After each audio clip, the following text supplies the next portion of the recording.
Greetings all, welcome back to Lambex Effects. To start, about the title. No, I did not make a typo. Last time I said Ariel being black was racist, but a lot of people didn't understand. What I was saying was Ariel's actions looked like things black people would do. So, making her black became a commentary on black people. And this time, instead of focusing on the movie and putting a bunch of black statistics in the background, I will talk about black mentality and tie in the story. As always, I have proof. So, let us begin. Let's make this simple. What is the main point of my video? It is this scripture, Proverbs chapter 22, verse 1. A good name is rather to be chosen than great riches, and loving favor rather than silver and gold. What does that mean? Well, it means a good reputation is better than any amount of wealth. All the money, all the fancy cars, all the big houses are nothing compared to a good reputation. In other words, instead of singing "If I Was a Rich Girl," they should say "If I Had a Good Name." But black women have a reputation for being stupid. Why? Because they value money and independence over a good name. They don't understand the value of protecting their image. But other races do. For example, imagine if Iron Man was race swapped to be Arabian. Makes sense because Arabians have a reputation for being good at technology. So this new Iron Man could be Tanim Sakar, but we'll call him Tony Stark. If this Arabian Stark has to save the Avengers by blowing himself up along with the Avengers Tower, the Arabians would be livid. It didn't matter why Stark did it. All that mattered was an Arabian blew himself up. They already have that reputation of blowing themselves up, so they don't want that imagery circulating. Similarly, Caucasians have a reputation for being racist. They don't like that reputation, so much that they took the education about slavery out of schools because of critical race theory. In other words, the belief that racism is ingrained in Caucasian DNA. But they love to put movies out about high points of Caucasian society, good or bad. Hitler, Caesar, Napoleon, Washington, it doesn't matter. But do you know what they won't show? Alexander the Great. Why? He was the one who unified Caucasian countries. He was the first king of Greece. You can't get higher than that, so why wouldn't they show it? Because what made Alexander so great was he conquered all the African countries. A movie like that would tell black people that you've been fighting for freedom for over 2,000 years. This knowledge would ruin democracy. So other races agree, don't put out imagery that confirms a reputation that makes your life difficult. The black woman's reputation is that she's an independent woman. What does The Little Mermaid suggest again?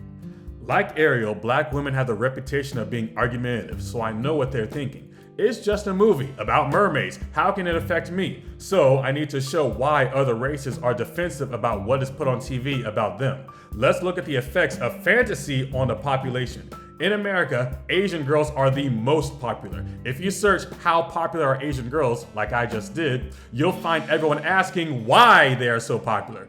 I know why. Asian girls have the reputation of being kind and considerate. They are loyal even when the rest of the world tries to free them from a man. And even the ones with skills and fighting ability want nothing more than to cook and clean and to be good wives. That's a reputation, but where did that reputation come from? The majority of Asian women in America act like any other American woman. Yes, they are kind and friendly, but no more than anyone else. Even their intelligence is average and overrated. And since most Americans don't travel to Asian countries, few have seen what traditional Asian girls are like. And we don't get or understand Asian news, so where is this reputation coming from when we have no evidence of it? Anime. We watch these cartoons and see the women do everything they can to be with some man. We see them learn to cook and do medicine to serve them. We see them be imprisoned and bear it because they think the man they love will save them. And not only that, we see them loyal to all types of men in anime. Fat men, short men, buff men, lanky men, men who are geeks, men who are gamers, men who everyone hates, and men who everyone loves. For every man's waifu, there's definitely a waifu. But most Asian women don't have the beauty standards that America pushes. They don't have the large breasts and big butts often. But men say they don't care as long as they can get a woman like Yuna who has small breasts but can speak kindly to them when they are sad. Now you say, it's just a cartoon. Why believe that? Well, no one just believes a cartoon, but with years of consistent imagery, the mind creates an association between Asian girls and kindness. Since the TV shows Asian women as good and few real Asian women prove that belief as wrong, the subconscious rewires the brain to view Asian women as they do anime girls. And here's a scientific article that proves it.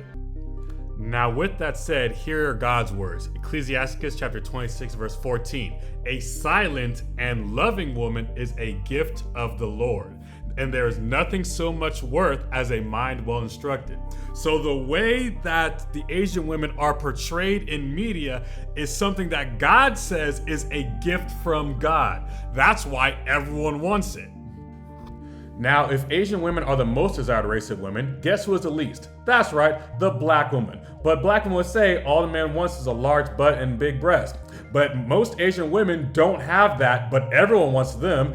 But most black women do have that, but nobody wants them. Why? Because Asian women have the reputation for being good wives, and black women, like Ariel, have the reputation of being sophomoric. In other words, they are know-it-alls who actually don't know anything and make bad decisions. For example, they show off their butts in tight pants and short shorts, and they wear tight shirts to show off their chest. And their excuse for doing this is what men like. However, men say explicitly that they don't like women who dress like this. So a black woman should know that if she wants a man, she should not dress that way. This is comparable to how Ariel signed a deal with Ursula, even though she had every evidence that says she shouldn't. Both make decisions that only hurt them when they should know better. Some people say that this is normal for a naive teenager, but you tell me, how normal is it for a teenager to walk into a graveyard, into a house of a known murderer and say, I need you to do surgery on me, because their parents yelled at them or because they have a crush? Ariel is that stupid. So Ariel became a symbol for how black women will ignore not just the signs, but being blatantly told was the right way if their feelings don't agree with their message. Now we know you should not want TV to reflect your bad reputation, so let's see if Ariel's actions are similar to what we know about the black woman. Ariel valued her independence so much that she nearly got everyone killed for it. The black woman has a reputation that they value their own independence, their own opinions, and their own emotions more than the lives of those around them.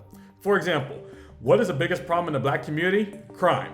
Gang violence, thefts, black on black crime, etc. It's a much bigger problem than all the racism in America. Why? Because more black people die from it than any racism in America. So the thought is, how do we stop it so we can deal with, well, the racism instead? Well, as it turns out, 70% of all criminals come from single mother households. Not single parent, because apparently single fathers don't contribute to this. No, it's just the single mothers. Okay, that makes sense. Without a father to guide the children, we get criminals. So what's the problem that's causing all these men to leave their wives? Well, apparently 70% of all divorces are issued by women. In other words, the woman is a problem. However, black women would make the excuse, what if he was abusing her or something? But apparently that's not a common cause for divorce. It's normally the man wasn't earning enough, or I just didn't love him like I used to, or I wanted to try something new, or I fell out of love. So when they said for better or for worse until death do us part in the marriage, they lied. In other words, because black women valued her independence and her emotions changed so her husband didn't seem exciting, she issued a divorce which created the criminals. Black women create criminals. But I know what you're thinking.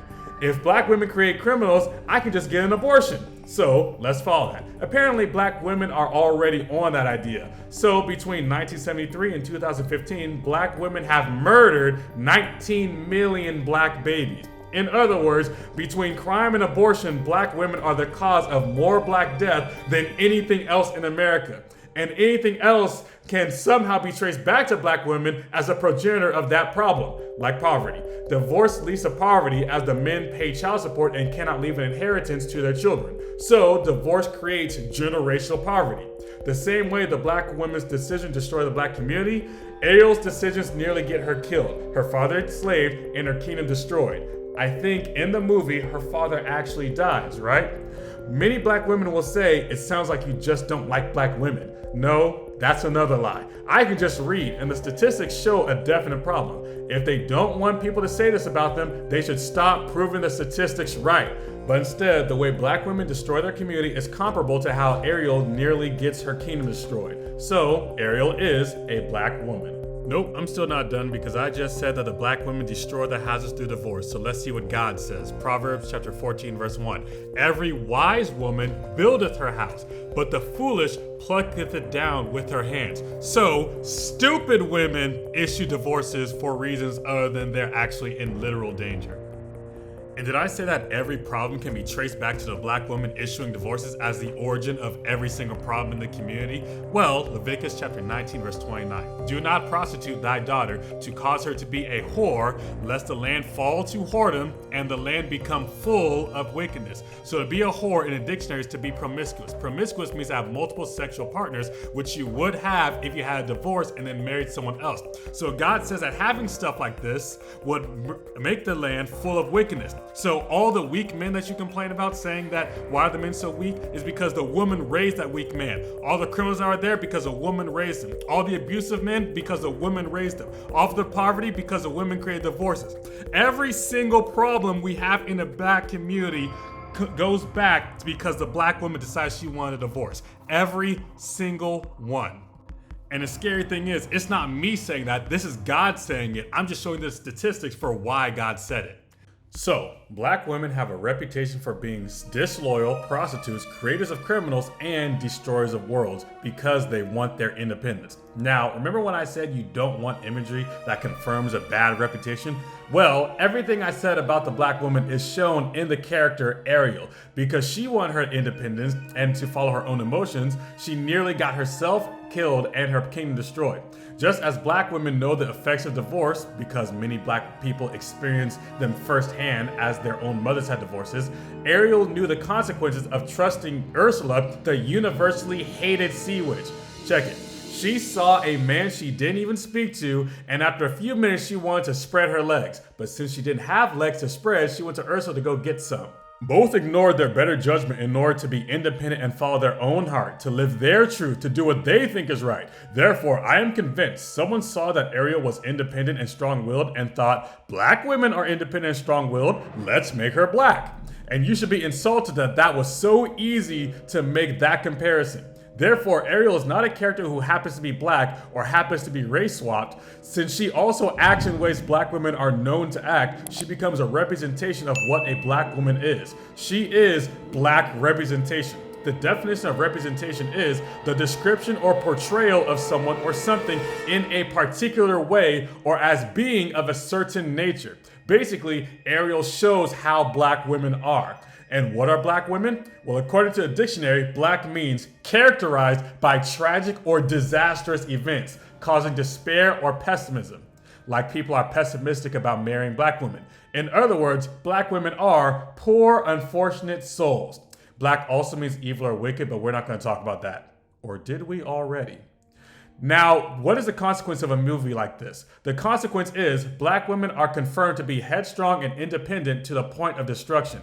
In literature, keeping a character flaw that will ultimately destroy you is called tragedy. Remember that definition of black? Black women write their own tragedy. So, it is no wonder that this reputation causes black men to look to other races for marriage. But it is suggested to black women to also look to other races for marriage.